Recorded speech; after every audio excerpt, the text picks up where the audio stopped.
سورۃ السبا کی آیت نمبر 3 ہے۔ الحمدللہ وکفی وسلام علی عبادہ الذین اصطفی، خصوصاً علی سید الرسل وخاتم الانبیاء وعلی آلہ واصحابہ الاتقیاء، اما بعد فاعوذ باللہ من الشیطان الرجیم، بسم اللہ الرحمن الرحیم۔ وقال الذین کفروا لا تأتینا الساعة قل بلی وربی لتأتینکم عالم الغیب لا یعزب عنہ مثقال ذرة في السماوات ولا في الأرض ولا أصغر من ذلك ولا أكبر إلا في كتاب مبين، ليجزي الذين آمنوا وعملوا الصالحات أولئك لهم مغفرة ورزق كريم، والذين سعوا في آياتنا معاجزين أولئك لهم عذاب من رجز أليم۔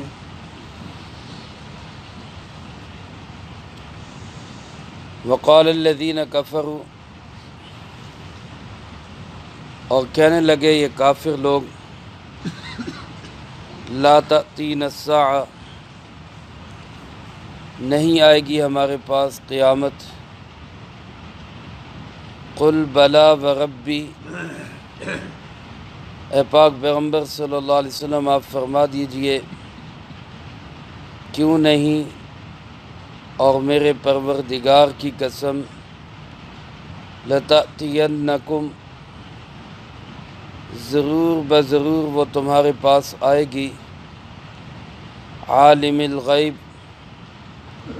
وہ میرا رب جو غیب کو جاننے والا ہے، لا یعزب عنہ مثقال ذرہ، نہیں پوشیدہ اس سے کچھ بھی ایک ذرے کے برابر بھی، فی السماوات ولا فی الارض، نہ آسمانوں میں نہ زمین میں، ولا اصغر من ذلک، اور نہ ہی اس سے کوئی چھوٹی چیز، ولا اکبر، اور نہ ہی اس سے کوئی بڑی چیز، الا فی کتاب مبین، مگر وہ کھلی کتاب میں درج ہے، لیجزی الذین آمنوا وعملوا الصالحات، تاکہ وہ بدلہ دے ان لوگوں کو جو ایمان لائے اور انہوں نے اپنے اعمال کو سنوارا، اولئک لہم مغفرۃ ورزق کریم، ان کے لیے بخشش ہے اور عزت والا رزق ہے، والذین سعوا فی آیاتنا معاجزین، اور وہ لوگ جو تگ و دو کرتے رہے ہماری آیتوں کو پیچھے ہٹانے کی، اولئک لہم عذاب من رجز علیم، ان کے لیے عذاب ہے ذلیل کر دینے والا، دردناک۔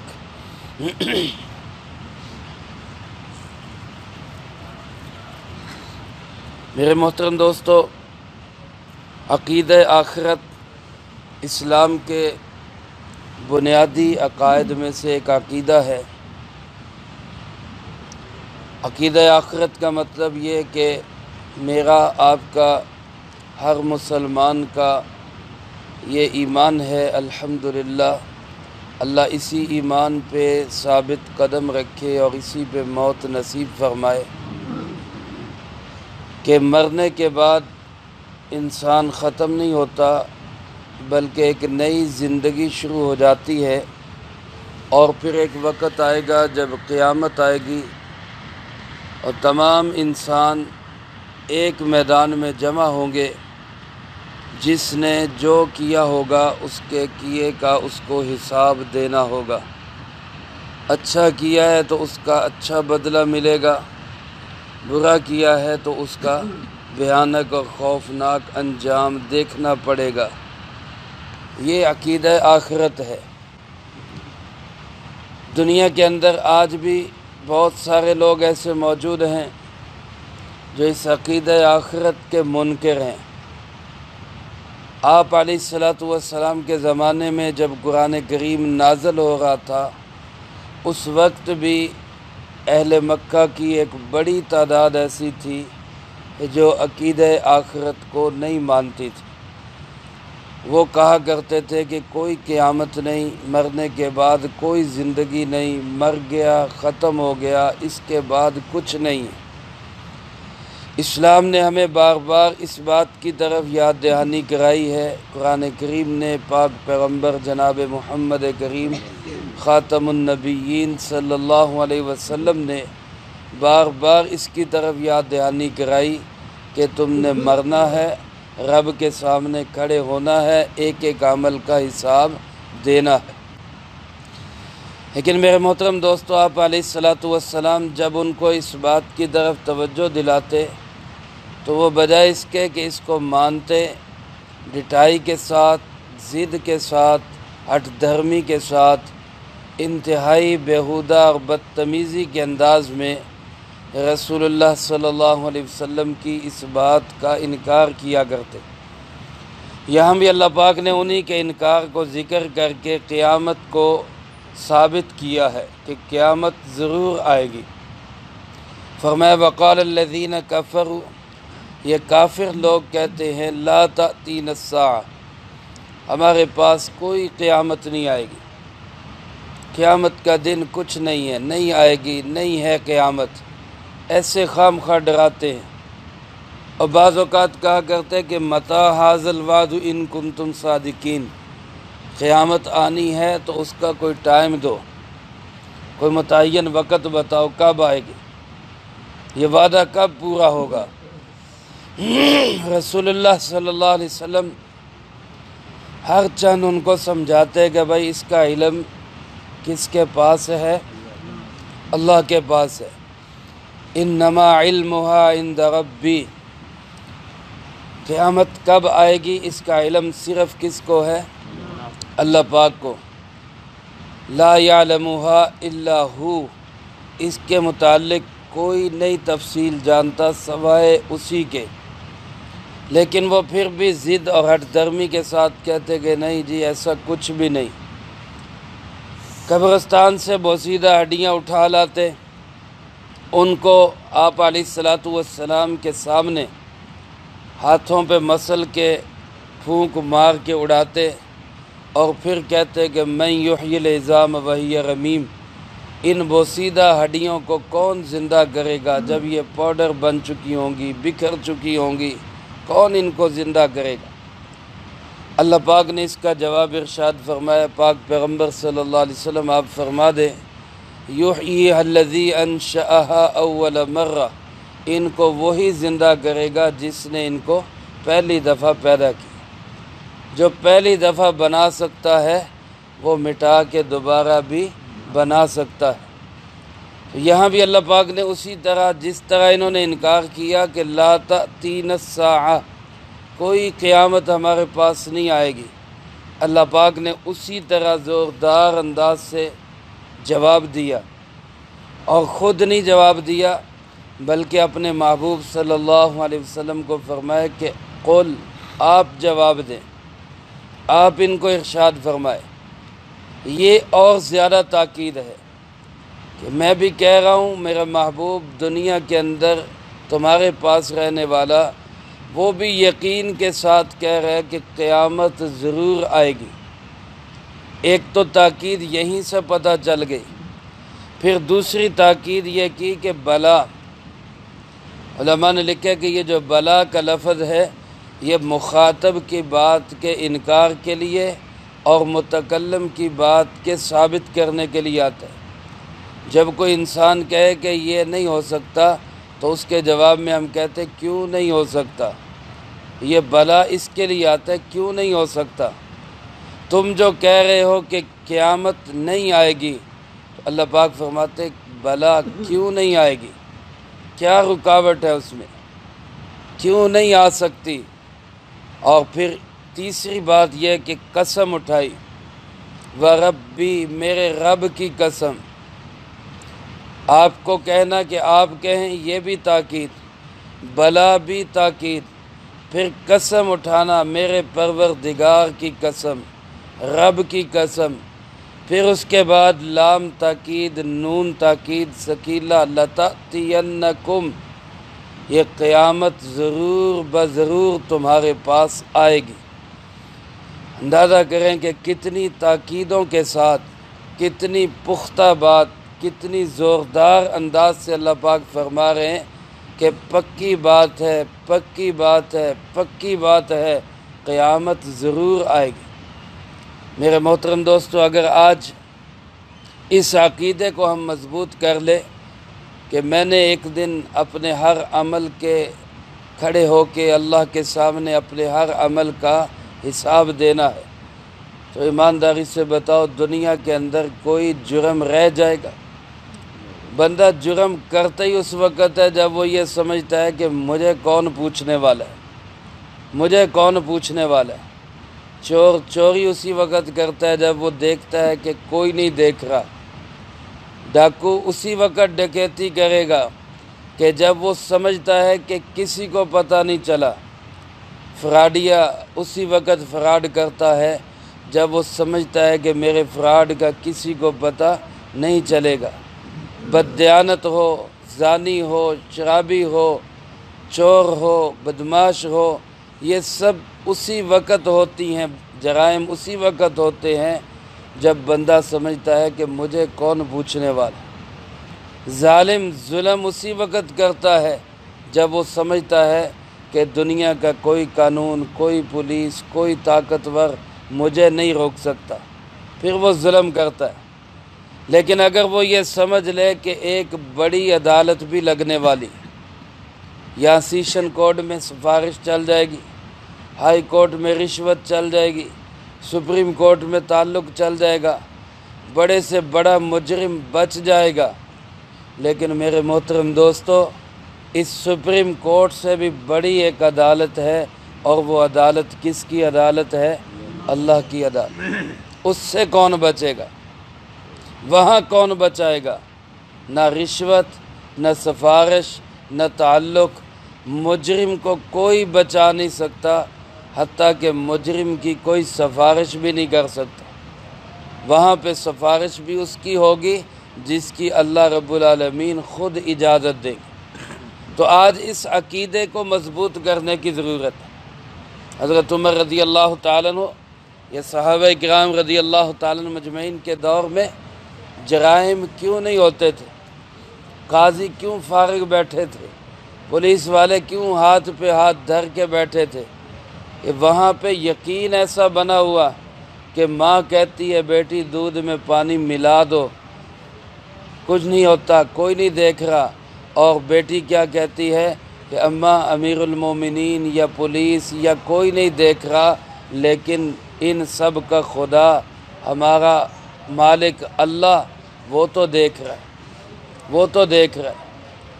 وہ ماحول ایسا بنا ہوا تھا کہ ابن عمر رضی اللہ تعالیٰ عنہ سفر میں ہیں، ایک چرواہے سے کہا بھائی ہم مسافر ہیں، ہمیں کوئی پانی پلا دو۔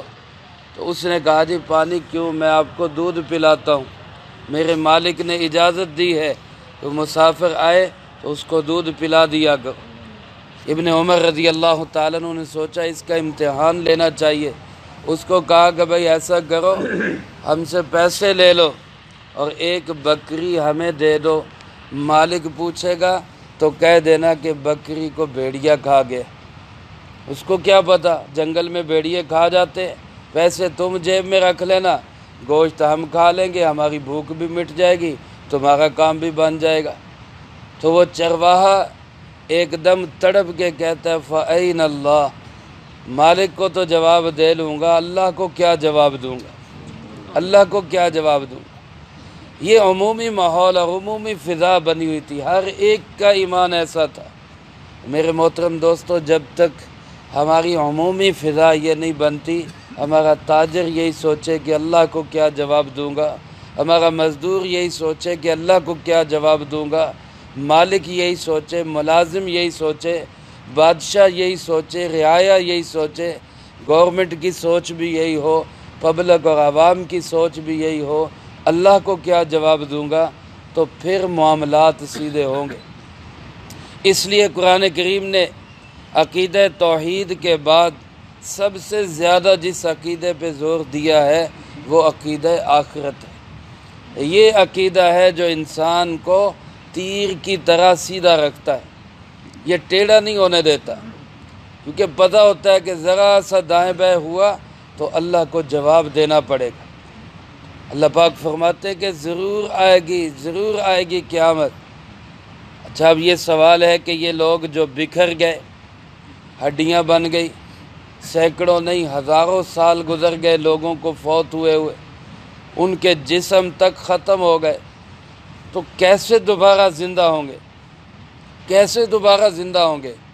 اس کا جواب اللہ پاک نے اگلے جملے میں دیا، عالم الغیب۔ عالم الغیب، وہ غیب کو جاننے والا ہے۔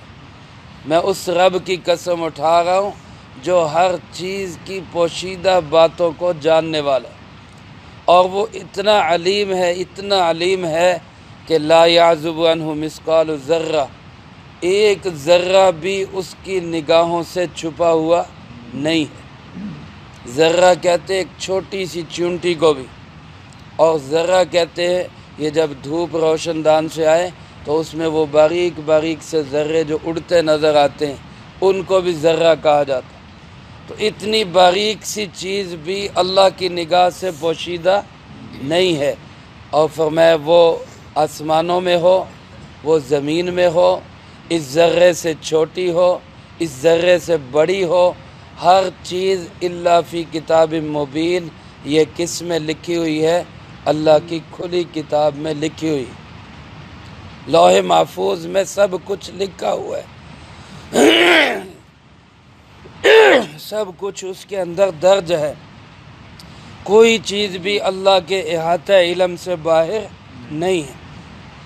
اور میرے محترم دوستو، جب کائنات کا ذرہ ذرہ اللہ کے علم میں ہے تو یہ انسان جس کے ذرات بکھر گئے، جسم ٹوٹ پھوٹ گیا، مٹی میں گھل مل گیا، تو یہ اللہ کی نگاہوں سے پوشیدہ کیسے ہو سکتا ہے؟ اللہ اس کو بھی دوبارہ زندہ کریں گے، اس بکھرے ہوئے انسان کو بھی اللہ پھر زندگی عطا فرمائیں گے۔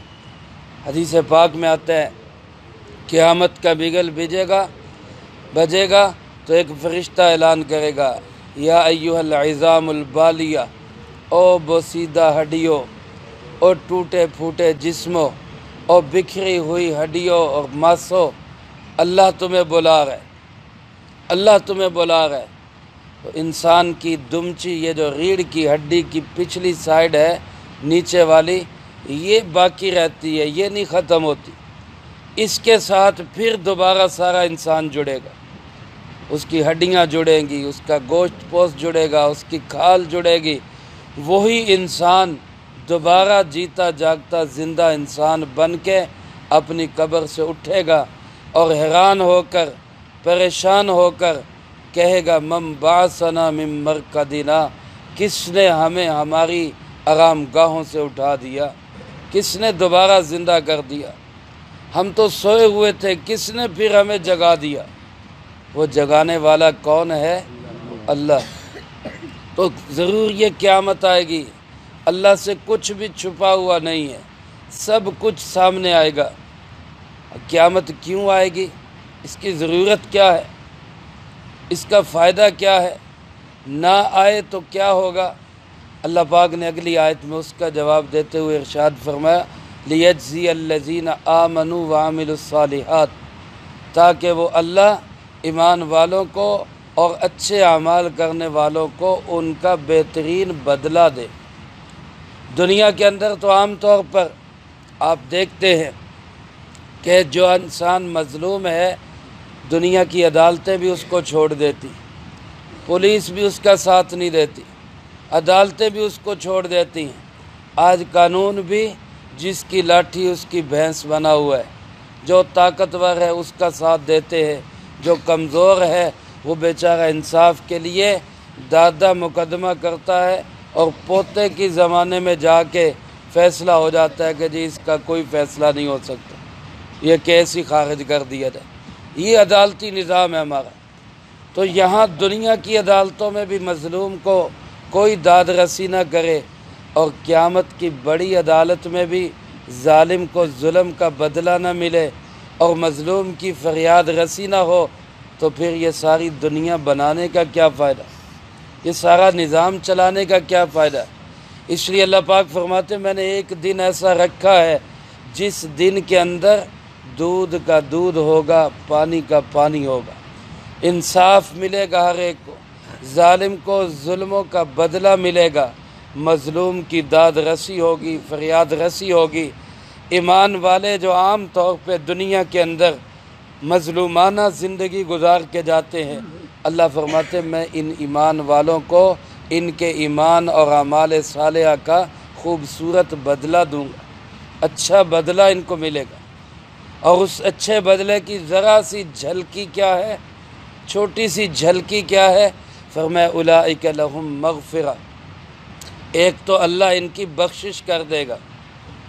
دیکھو میرے بھائیو، ہمارے اگر ایک انسان دنیا کے اندر 100% نیکی والے کام بھی کر کے گیا ہے تو تب بھی کوئی انسان یہ نہیں کہہ سکتا کہ میری نیکی ایسی ہے کہ جو اللہ کو راضی کرنے والی، جس نے اللہ کی عبادت کا حق ادا کر دیا۔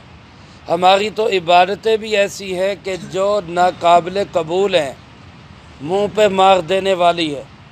عبادتیں بھی ایسی ہیں کہ اللہ پاک اگر ان عبادتوں پہ گرفت کر لے تو ہم تو ان پہ بھی پکڑے جائیں، لیکن اللہ نے فرمایا کہ میں تمہاری عبادتوں کو، کمیوں کوتاہیوں کو، گناہوں کو، حکم عدولیوں کو، نافرمانیوں کو میں معاف کر دوں گا، بخشش ہو جائے گی۔